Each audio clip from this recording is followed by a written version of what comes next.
Welcome to our channel. మీ లక్ష్మణ్. ప్రస్తుతం మనతో పాటున్నారు ప్రముఖ సామాజికవేత్త కృష్ణకుమారి గారు. మేడం నమస్తే. నమస్తే.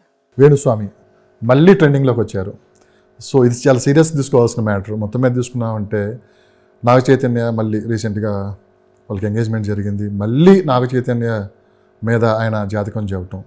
సో ఈ జాతకాలు ఎవరు అడిగితే చెప్తున్నారు మేడం?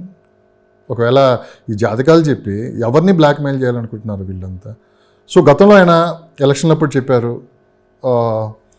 నేను మళ్ళీ ఎప్పుడు జాతకాలు చెప్పనని చెప్పి కూడా చెప్పారు. సెలబ్రిటీలు జాతకాలు చెప్పనన్నాడు, పాలిటిక్స్ చెప్పనన్నాడు. ఎవరైనా తన దగ్గరికి వస్తేనే జాతకాలు చెప్తానన్నట్లుగా చెప్పాడు. మళ్ళీ ఇప్పుడు జాతకం చెప్పాడు.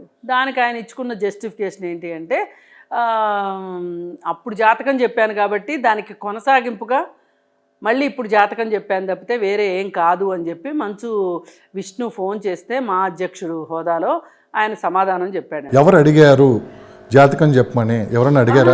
ఆయన ఏమంటాడంటే, నేను అప్పుడు చెప్పాను కాబట్టి దానికి కొనసాగింపుగా చెప్పానని చెప్తున్నాడు. ఇది ఎట్లుందంటే, తాడి చెట్టు ఎందుకు ఎక్కామంటే దూడ మేత కోసం ఎక్కాను అన్నట్లుంది. అంతకంటే ఏమీ లేదు.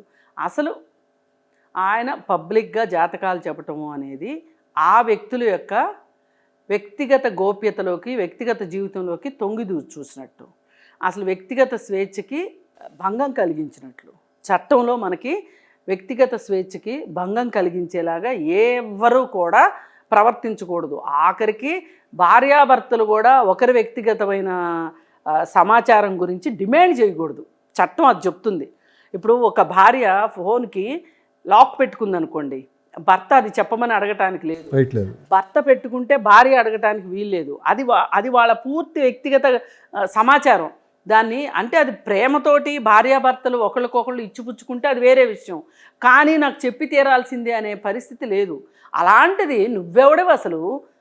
వేణుస్వామి ఎవరండి జ్యోతిషాలు చెప్పడానికి? అడిగిన వాళ్ళకి అడగని వాళ్ళకి. ఆయన అందరికీ ఏమైనా చెప్తున్నాడా? ఆయన ఆఫీస్కి వెళ్తే 5,000 కట్టాలి. 5,000 కట్టాలి. Entry fee 5,000. ఒక చెయ్యి తిరిగిన సర్జనకు కూడా 5,000 ఎంట్రీ ఫీజు లేదు. డాక్టర్ అంటే ఎన్ని సంవత్సరాలు కష్టపడి డాక్టర్ అవుతాడు, ఒక డాక్టర్కి లేదు. అలాంటిది నీకేమైనా కొమ్ములు వచ్చినాయా? అసలు నువ్వు ఎట్లా చెప్తావు? నువ్వు ఎందుకు చెప్తావు అసలు? పైగా you are a failure model. అది అర్థం చేసుకోవాలి ఫస్ట్. నువ్వేదో ఒకటి ఇప్పుడు 10 చెప్పారనుకోండి, ఒక 2 కరెక్ట్ అయినాయి అనుకోండి, ఈ 2 గురించే చెప్పుకుని ఊరంతా తిరుగుతుంటాడు. ఆ 8 సంగతి ఏంటో మాట్లాడు. ఇప్పుడు ఏవో ఎలక్షన్స్ గురించి వీటి గురించి చెప్పాడు, ర్యాండమ్గా కరెక్ట్ అయింది. కరెక్ట్ అయితే ఇంకేముంది, ఇదంతా నా ప్రతిభ అని చెప్తున్నాడు.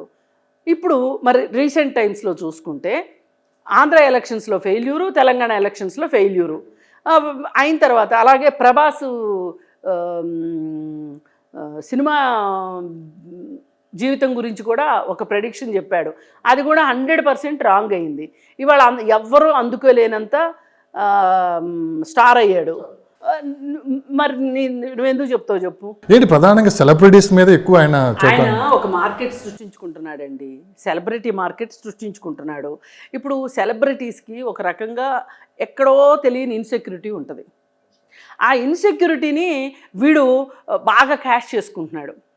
ఇప్పుడు సినిమా ఫీల్డ్లో నమ్మకాలు ఎక్కువ అంటారు, అది మీకు కూడా తెలిసే ఉండొచ్చు. కొంచెం వాస్తులు ఇవన్నీ ఎక్కువ నమ్ముతారు. ఎందుకంటే సినిమా బిజినెస్ వస్తే లాభం రావచ్చు, కానీ పోతే జీవితాలు పోతాయి. అందుకని ఒక రకమైన ఒక భయభక్తులతో ఉంటారు సినిమా ఫీల్డ్లో.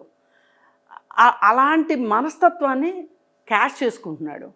ఇప్పుడు ఈయన ఉద్దేశం ఏంటి అంటే, వేణుస్వామి ఎక్కడ జాతకం చెప్పేస్తాడోనని నాగార్జున గారు ముందే ఈయనకి ఫోన్ చేసేసి, అప్పుడు చెప్పావు సరే, ఇప్పుడు జాతకం చెప్పబాకు అని అడుగుతారని ఊహించాడు. అది జరగలేకపోయేసరికి వీళ్ళ జాతకాలు అసలు కలవలేదు అని చెప్పాడు. అది చేసింది. అసలు నువ్వు వేణుస్వామిని ఈ విషయానికి అసలు వాళ్ళ ఇంట్లో వాళ్ళు కూడా కేసు పెట్టాలి. ఎవరు?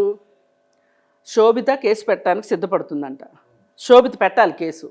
శోభితతో పాటు అక్కినేని నాగార్జున, అమల అందరూ కూడా మా కుటుంబం పరువు తీసేలాగా ఇప్పుడు ఎంగేజ్మెంట్ అయిందండి. అవ్వగానే వెంటనే ఎలా చెప్తారండి? దానికన్నా ఎంగేజ్మెంట్ అయిందండి. అసలు వాళ్ళ జాతకాలు నీకు ఎవరిచ్చారు? అవి కూడా కరెక్ట్ కాదంటున్నారు వాళ్ళు. అదే నేను అంటున్నా, కరెక్ట్ కాదు. వాళ్ళు ఇచ్చిన ఏదైతే రాసి ఉంటాయి కదా, దానికి సంబంధించి ఒకసారి ఫోన్ పట్టుకుని చెప్తుంటాడు కదా ఈ మహానుభావుడు. ప్రభాస్ది ఒకసారి ఒక రాసి అన్నాడు ఒక మీటింగ్లో, ఒక వీడియోలో, ఇంకొక వీడియోలో ఇంకొక రాసి చెప్పాడు.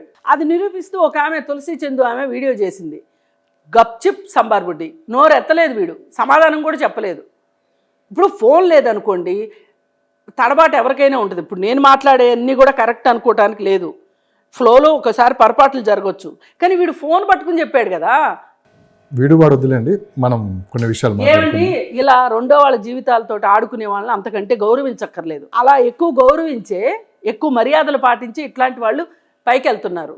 అంటే మేమేదో శక్తిమంతులు అనుకుంటున్నారు. ఇప్పుడు ఆయన ఏమనుకుంటాడంటే ఎవరినైనా తిడతారు కానీ నన్ను తిట్టరు, ఎందుకు అంటే నేను జాతకాలు చెప్తాను కాబట్టి. పెద్ద పెద్ద విఐపీలు నాకు పరిచయాలు ఉన్నాయి, అందుకని నన్ను ఎవరు టచ్ లేరు అనే టైప్లో ఆలోచనలు ఉన్నారా? ఇప్పుడు చాలా మంది కూడా పివి నరసింహారావు గారితో మాకు ఫోటో ఉందని మార్ఫింగ్ చేసి ఫోటోలు పెట్టుకుంటారు. మోసం చేయడానికి ఇట్లాంటి పెద్ద పెద్దోళ్ళు తెలుసు అని చెప్తారు. అంటే ఇక్కడ సెలబ్రిటీస్ని ఎక్కువ ఆయన చూడటం వెనక సెలబ్రిటీస్ బయటకు వచ్చి మాట్లాడరు, ఎందుకంటే వ్యక్తిగత ఇమేజ్ దెబ్బతింటుందని భయపడదు, అందుకని ఇది ఒక ప్లస్ అయింది అనుకోవచ్చు. కామన్ పబ్లిక్ ఇంత పెద్దవాళ్లే చెప్పించుకుంటున్నప్పుడు మనం కూడా చెప్పించుకుందామని వెళ్తారు.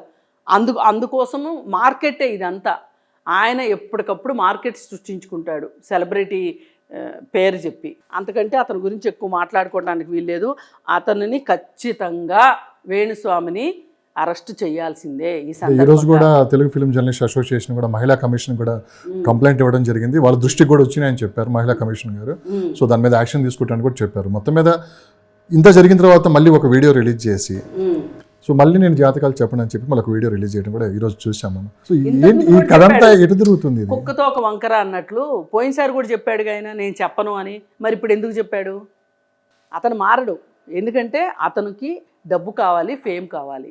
ఆ రెండిటి కోసం ఎంతమందితోనైనా ఆడుకుంటాడు అతను.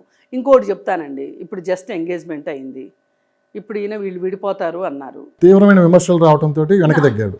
కాదు, నాగ చైతన్యకైనా ఇన్సెక్యూరిటీ రావచ్చు, అవును భయం ఉంటుంది కదా, శోభితాకైనా ఇన్సెక్యూరిటీ రావచ్చు. ఒకవేళ ఇతను చెప్పిందే వాస్తవం అని నమ్మి వాళ్ళు గనక ఎంగేజ్మెంట్ని బ్రేక్ చేసుకున్నారు అనుకుందాం, ఆ ఆలోచనలోకి వెళ్ళారనుకోండి. కానీ వాళ్ళకున్న ఫేమ్ దృష్ట్యానో ఇంకోటో వెనక్కి వాళ్ళని ఒక మానసిక సంఘర్షణకు గురి చేసినట్లే కదా. ఇది మానసిక హింస కిందకు వస్తుంది కదా. అంటే వాళ్ళని ప్రశాంతంగా వాళ్ళ జీవితాన్ని వాళ్ళని గడపనివ్వకోకుండా నువ్వు మాట్లాడడం ఎంతవరకు కరెక్టు? పైగా ఇప్పుడు ఒక ఫోటో రిలీజ్ అయింది సింగపూర్లో, చక్కగా డ్యూయెట్లు పాడుకుంటున్నంత ఆనందంగా ఓడలో హ్యాపీగా ఉన్నాడు ఆయన. అంటే వేరే వాళ్ళు బాధపడుతుంటే నీకు అంత హ్యాపీగా ఉంటుందా?